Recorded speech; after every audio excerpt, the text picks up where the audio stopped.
Hola, hola, buenos días mis queridos amigos. Hoy quiero compartir con ustedes algo interesante. No sé si les ha pasado a ustedes, pero a mí me ha pasado y a él justamente sábado me levanté un poco preocupada, sin saber por qué. Y como siempre cuando voy a la iglesia digo al Señor, no permita que salga de la iglesia igual a como entré. Y me fui a la iglesia y Dios siempre lo hace. En particular, llegando a la iglesia al momento de la predicación, me impactó mucho, me ayudó mucho en mi vida cristiana. Sentí que aprendí bastante y fue de bendición para mí. Por eso quise compartirla con ustedes para que puedan, igual que a mí, sacar provecho y que con la ayuda del Espíritu Santo sea también de bendición para ustedes. Les dejo con la predicación. Prestemos atención, ya que el tema es de suma importancia para todos. Quiero aprovechar para estudiar este tema con ustedes. Es un tema que son de los pocos temas que me gusta repetir. Batallo para repetir mis mismos temas. No lo siento después igual. Pero este tema en lo particular sí. Y cada vez, igual que lo estudiamos, tiene un poquito algo diferente. Incluso el sábado pasado lo estudiamos en donde me tocó estar. Pero para hoy va a ser un poquito diferente. Entonces, Isra, aunque lo viste el sábado pasado, hoy es diferente, ¿ok? Israel, que tiene una semana de haberse bautizado, el sábado pasado me tocó en el río bautizarle. Israel, un abrazo, amigo, allá en la iglesia Orión. Y bien, pues vamos a empezar. Quiero empezar preguntándoles, ¿cuál es la creencia única, distintiva, que no tiene ninguna otra denominación, ninguna otra? Solamente la tiene la Iglesia Adventista del Séptimo Día. Solo los adventistas lo tenemos. Es porque la vieron ahí, ¿verdad? El santuario no. El santuario. A veces decimos el sábado y no es el sábado. Aquí en México hay bautistas del Séptimo Día. Aquí en México hay Iglesia de Dios del Séptimo Día. No somos los únicos que guardamos el sábado, que hablamos de que los 10 mandamientos tienen vigencia hasta el día de hoy. No somos los únicos. Pero sí somos los únicos que creemos en el santuario celestial y el ministerio que Jesucristo realiza hoy en el cielo, en el santuario celestial.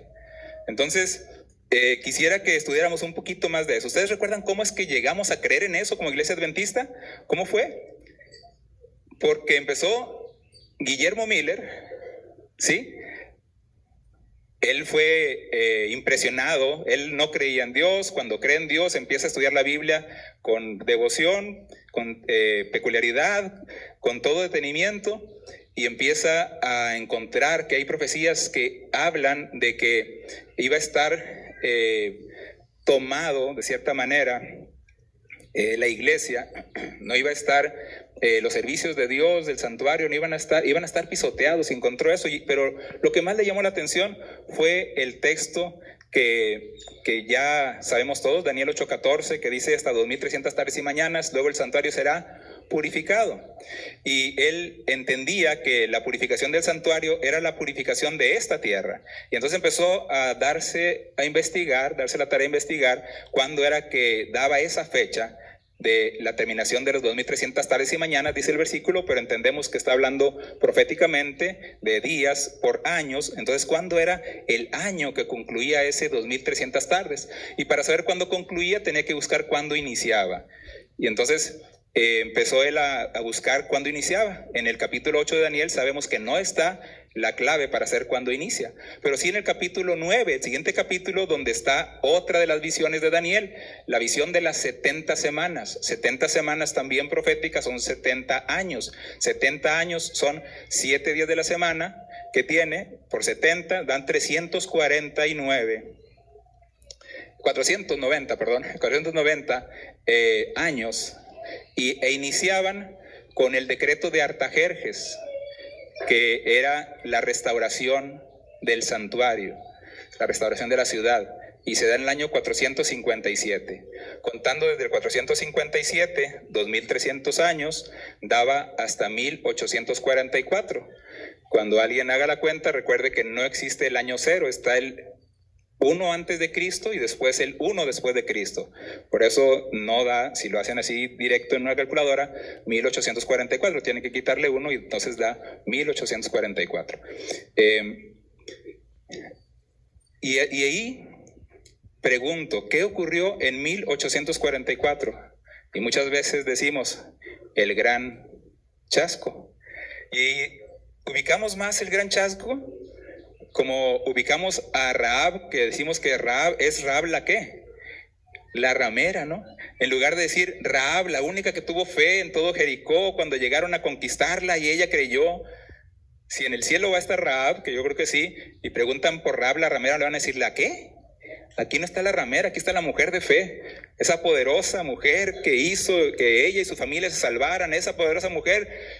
Pero nos quedamos con esa parte. Igual en 1844 decimos que fue el gran chasco, pero lo que realmente ocurrió es que pasó nuestro Señor Jesucristo del lugar santo al lugar santísimo. Y ese día dio inicio el juicio investigador, ¿sí? Eso es lo que ocurrió. Ahora vamos a tratar de estudiar un poquito acerca de ese santuario. Y así como al pueblo adventista desde el inicio han ido comprendiendo cada vez mejores cosas y ha ido recibiendo mayor luz, yo creo que hoy también podemos llegar, estudiando el santuario, a comprender un poquito más acerca del santuario. Vamos a empezar con el santuario. Vamos a buscar en nuestras Biblias, si les parece bien. Éxodo capítulo 25, versículo 8 y 9. Éxodo 25, 8 y 9. Para que recordemos y empecemos ahí a usar la Biblia. Éxodo 25, 8 dice la palabra de Dios: me erigirán un santuario y habitaré en medio de ellos. Conforme a todo lo que yo te muestre, así haréis el diseño del tabernáculo y el diseño de todos los utensilios. Mira, Lucas, tú te puedes imaginar cómo era el santuario. ¿Quieres ver más o menos cómo era? Mira en la pantalla. Ahí está. Algo así, más o menos, era el santuario. ¿Te fijas que tiene como que una cortina blanca alrededor? ¿Lo ves en la pantalla? ¿Sí? La cortina blanca, y dentro de la cortina está el santuario y tenía 2 muebles ahí enfrente. El primer mueble, ¿cómo se llama? ¿Recuerdan? El altar del sacrificio, donde el sacerdote sacrificaba un cordero cada mañana y cada tarde. Ese cordero simbolizaba a Jesucristo. Después, esas cortinas alrededor esas cortinas alrededor que ves, es lo que hacía el cerco del santuario. Y pasabas adentro, que era el atrio, y estaba ahí el altar del incienso, y también estaba una fuente de bronce, que es la fuente con agua, donde el sacerdote se lavaba las manos cada mañana y cada tarde para entrar al santuario. Si viéramos el santuario de lado, mira cómo se vería, Lucas. El santuario de lado no se vería tan impresionante. Tiene esa parte de la cortina que impide que se vea mucha parte del santuario, y nada más veríamos el techo, y el techo está cubierto por algo así como que negro. Si lo viéramos más de cerca, si estuviéramos por dentro, se vería algo similar a esto, donde se ven solamente unas columnas de oro. Eso ya como que llama la atención, ¿verdad? Pero si lo viéramos sin la cortina, sería más impresionante, porque todas las paredes eran cubiertas de oro, las bases de plata y de bronce, y llamaría la atención. Fíjate, Dios dijo, van a cubrirlo primero con una tela. La tela esa es de lino fino, con 3 colores, azul, púrpura y carmesí. Y va a tener dibujada, dice, querubines. La siguiente cubierta era de piel de cabra, de pelo de cabra. ¿Cómo habrá sido hecha de pelo de cabra? Que a lo mejor suavecita, ¿verdad? No sé cómo sería. De pelo de cabra. La siguiente, esa sí era de piel de carnero, pintada de rojo, teñida en rojo, quizás simbolizando la muerte del cordero. Y la última son pieles de tejones. Y si entráramos al santuario, veríamos algo como esto, donde está dentro del santuario 3 muebles. En el lado norte, al lado derecho, está una mesa que contiene panes. La mesa de los panes que cada semana tenía que cambiarse. En la parte de hasta el frente, pegadito a la cortina que está al frente, lo más cerquita de la otra sección, está el altar de ¿qué cosa? Del incienso, donde cada día el sacerdote entraba y ponía incienso y subía el incienso allí, y eran las oraciones, el simbolismo de las oraciones de cada persona hacia Dios. Y en el lado izquierdo, el lado sur, está el candelero de 7 velas, mostrando plenitud. ¿Quieres pasar a tu lugar? ¿Quieres pasar a otro lugar o te quieres quedar aquí? ¿Qué prefieres? ¿Allá con tu abuelita? ¿No? ¿Aquí? Bueno, ahora, algo interesante es que todo esto estaba hecho, como dice el versículo 9, conforme a un modelo que Dios le mostró a Moisés. ¿Por qué? Porque había un tabernáculo en el cielo. El autor de Hebreos dice que Jesucristo entró al verdadero tabernáculo, del cual el terrenal era una imagen. Es decir, en el cielo también había un lugar como este, hay un lugar como este. Y de ese es del que estudió, del que habla Daniel. Y en Daniel capítulo 8, mira lo que dice que va a pasar con el santuario. Daniel 8, vamos a buscar Daniel capítulo 8, versículo 11, podemos ver, o si quisiéramos un poquito antes todavía de contexto, desde, bueno, se los platico para no tener que leer tanto. En Daniel 8 es donde está la figura de el cordero, más bien el carnero con 2 cuernos y el macho cabrío. El macho cabrío llega e inviste al carnero de 2 cuernos, le tumba los 2 cuernos, y del macho cabrío dice tiene un cuerno prominente, pero después ese cuerno va a cambiar y va a tener 4 cuernos, y de uno de esos 4 cuernos va a salir un cuerno pequeño, que ese cuerno pequeño va a hacer grandes cosas tremendas, malas. Dice el versículo 11, Daniel 8:11. Aún se engrandeció frente al príncipe de los ejércitos. ¿Quién es el príncipe de los ejércitos? ¿Quién te imaginas quién es el príncipe de los ejércitos? Jesucristo. Ajá, Jesús es el príncipe de los ejércitos. Y dice, y le fue quitado el sacrificio continuo. ¿Sabes qué es eso que el sacrificio continuo? A ver, vente para acá porque te está llamando mucho la atención la máquina y no sé que luego nos regañen. ¿Cómo ves? El sacrificio continuo es ese sacrificio que Jesús hizo por nosotros y que todos los días tenemos que valorarlo y que recordarlo, lo que Jesús hizo, morir en la cruz por ti y por mí. A Él le dolió, sufrió, pero lo hizo por todos nosotros, ¿verdad? Y dice también que además de que fue quitado el continuo, que el cuerno pequeño es eso, dice, y el lugar de su santuario, el santuario de Jesús, fue echado, ¿qué? Por tierra. El santuario fue echado por tierra, dice todavía el profeta Daniel. Y dice todavía el versículo 12, a causa de la prevaricación le fue entregado el ejército junto con el sacrificio continuo y echó por tierra la verdad. También echó por tierra la verdad. E hizo cuanto quiso y prosperó.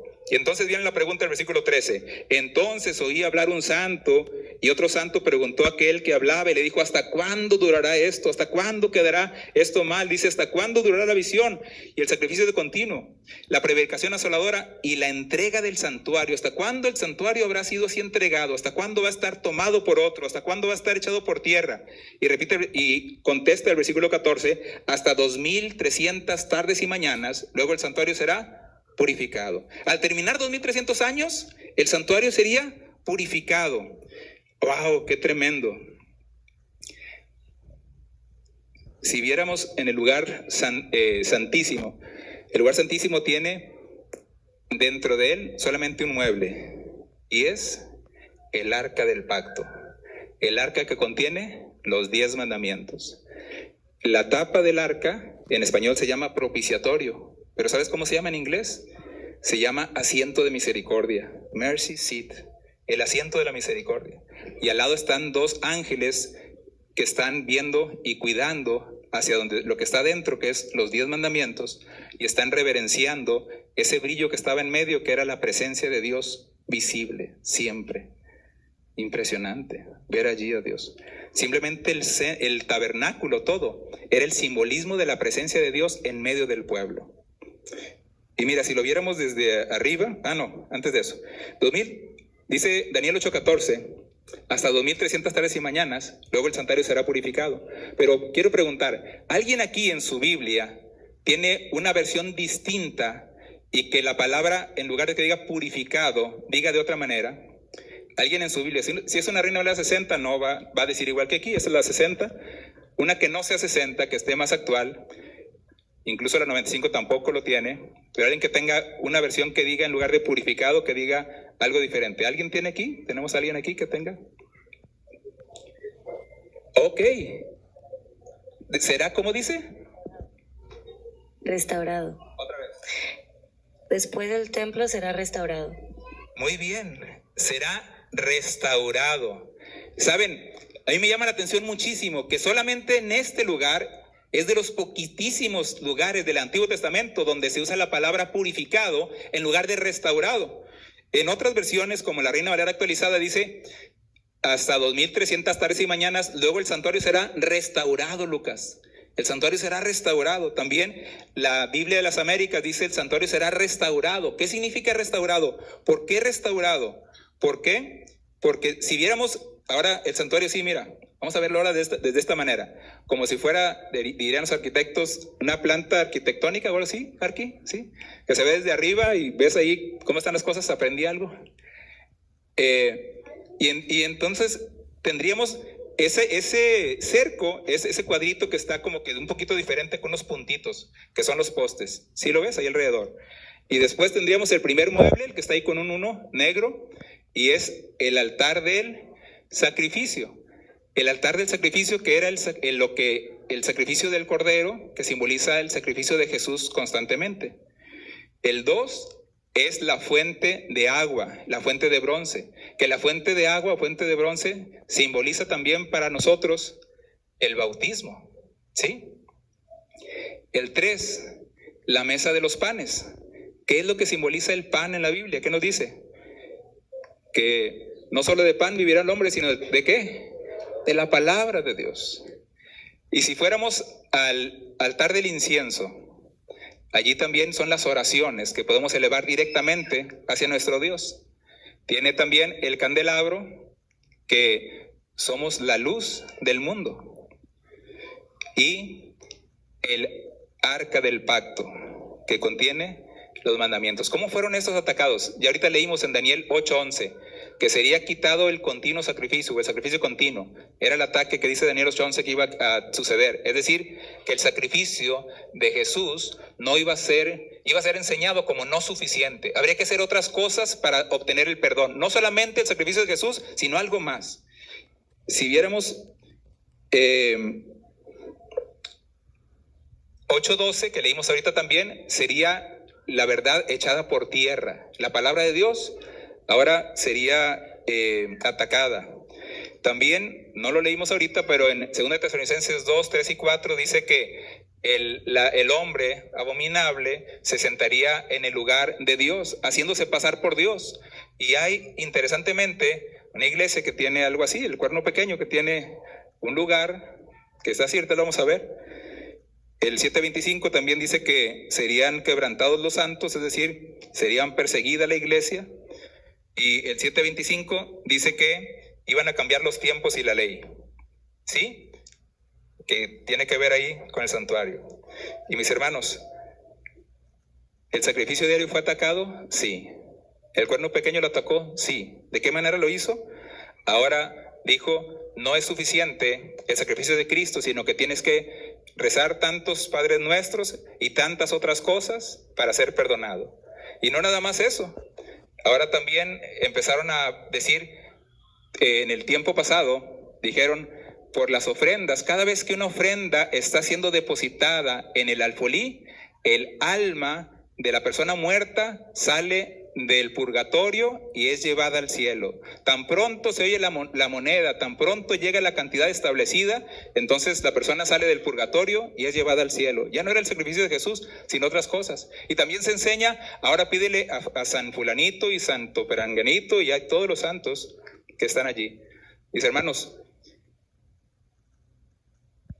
a mí me impresionó esto. Yo crecí en un colegio católico, estudié en un colegio católico, iba a la iglesia 2 veces a la semana, los jueves y los domingos, y empecé a leer la Biblia para sacar a mi mamá de la iglesia adventista. ya se los había dicho. Pero nunca me imaginé que la Biblia decía lo que encontré.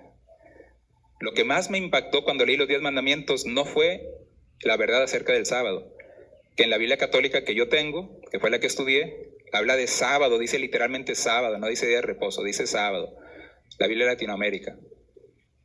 Pero lo que me impresionó fue el segundo mandamiento que yo tenía en mi mano en mi catecismo, y no estaba el segundo mandamiento, que dice que no hagas imágenes y no te arrodilles ante ellas. Y me impresionó cuando vi eso, porque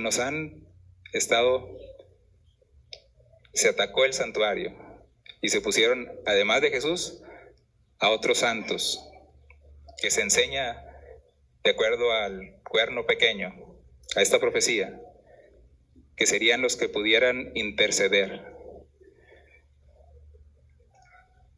La fuente de bronce, el abacro que implicaba el bautismo, el simbolismo del bautismo, ¿fue atacado? Sí. ¿Y de qué manera fue atacado? Pues ahora el bautismo es por aspersión, no es por inmersión, y es a bebés que no tienen conciencia de sus pecados y del pacto que están haciendo con Cristo. El echar por tierra la verdad, en el tiempo también, durante el que estaba ocurriendo, antes de 1844, estaba ocurriendo este ataque, se prohibió leer la Biblia, y la Biblia la tenían incluso encadenada a los postes de los conventos, y allí se enseñaba que no se debía de enseñar la Biblia en el idioma del pueblo. Se tenía que tener el intérprete, que era el sacerdote, para escuchar la palabra de Dios, y no podían tener la Biblia en casa. Se prohíbe la Biblia y se pone también las tradiciones de la iglesia a la par del mandamiento de Dios. Ocupar el lugar de Dios, sí. Hay un cuadrito de madera, un cajoncito de madera, donde está sentado una persona, y hay un velo que divide a la persona de la persona que llega a confesarle sus pecados a él en lugar de Dios. Se arrodilla a un lado de él y está un velo que divide, curiosamente un velo como el velo que está allí dividiendo, y esa persona te dice qué es lo que debes hacer para perdonar tus pecados. Terminas de ahí y te dice: tus pecados te son perdonados. El confesionario. También la iglesia quebrantada, cuando fue la edad oscura, se le llama, que fue perseguido el cristianismo, y se les pedía que no siguieran hablando de Cristo y que no enseñaran lo que se estaba enseñando, y cambiar los tiempos y la ley también. ¿Cuándo quisieron cambiar los tiempos y la ley? Al decir que ahora no es el sábado, el día del Señor, sino enseñar que es el domingo. Allí, cada simbolismo del santuario fue atacado. Cada simbolismo del santuario fue agredido.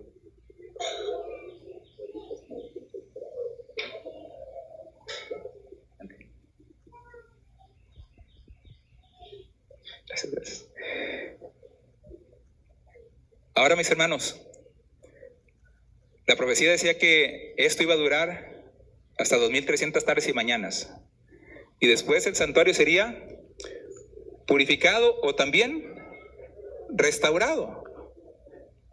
Interesante, porque alrededor de los años 1300, un sacerdote católico llamado John Wycliffe, sin darse cuenta, él inicia una nueva denominación llamada los Lollardos. ¿Qué eran los Lollardos? Los que enseñaban la verdad. ¿Y cómo lo hacían? Traduciendo la Biblia al lenguaje del pueblo. Y ellos empezaron a traducir la Biblia y se dieron a la tarea de traducir la Biblia ahora que estuviera ahora más bien en lenguaje que todos entendieran, aún los niños pudieran entenderlo. Y allí empieza una nueva denominación. Si usted hubiera vivido en el año 1300, ¿le hubiera gustado ser parte de este movimiento? De los que están ahora enseñando la Biblia, leyendo la Biblia, estudiando la Biblia, aprendiéndose la Biblia, pero en su idioma, no teniendo que hacerla de otra manera. ¿Le gustaría formar parte de esos, de los que estaban ahí y hacían equipos como grupos pequeños para hacer traducciones de la Biblia y compartir la Biblia y compartir la Biblia y compartir la Biblia? A mí sí me hubiera gustado vivir. Si fuera en el año 1300, me hubiera gustado ser parte de ese movimiento. Entre el año 1400 y 1500, también sin quererlo, ahora empieza Martín Lutero a enseñar que no hay que estar haciendo peregrinaciones, que no hay que estar rezando tantas veces, que no se puede estar comprando las bulas o las indulgencias, sino que es el sacrificio de Jesús, la justificación por la fe, lo que enseña él. Y sin darse cuenta, se genera otro movimiento, y es los luteranos.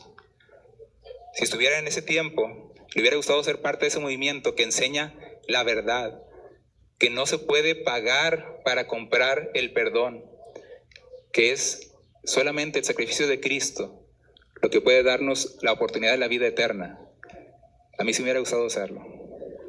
Si fuera en el año 1500, entre el año 1500, en esos años, ahora es John Calvin, y él empieza el movimiento llamado los presbiterianos, los presbíteros o sacerdocio de cada creyente, donde ellos tienen ahora conciencia que ellos mismos pueden ir a Dios, que ellos son un sacerdocio real, escogido por Dios para anunciar las virtudes. Y él crea, sin darse cuenta, la iglesia presbiteriana. Si hubiera estado usted en los años 1500, ¿le hubiera gustado ser parte también de esta iglesia y enseñar estas verdades? A mí me hubiera gustado. En los años 1600, ahora John Smith. Y lo que ellos enseñan es que el bautismo debe ser por inmersión. Y debe ser ya teniendo conciencia del pecado. Y se generan los bautistas, la iglesia bautista, donde están restableciendo que debes de bautizarte de acuerdo a lo que la Biblia enseña. En los años 1700 ahora está John Wesley. Y él, también sin darse cuenta, enseñando que la iglesia debe salir de las paredes y deben de ir a evangelizar a cualquier parte del mundo, ahora genera la iglesia metodista, yendo a todas las naciones. Y quedaba solamente un mueble por restaurar.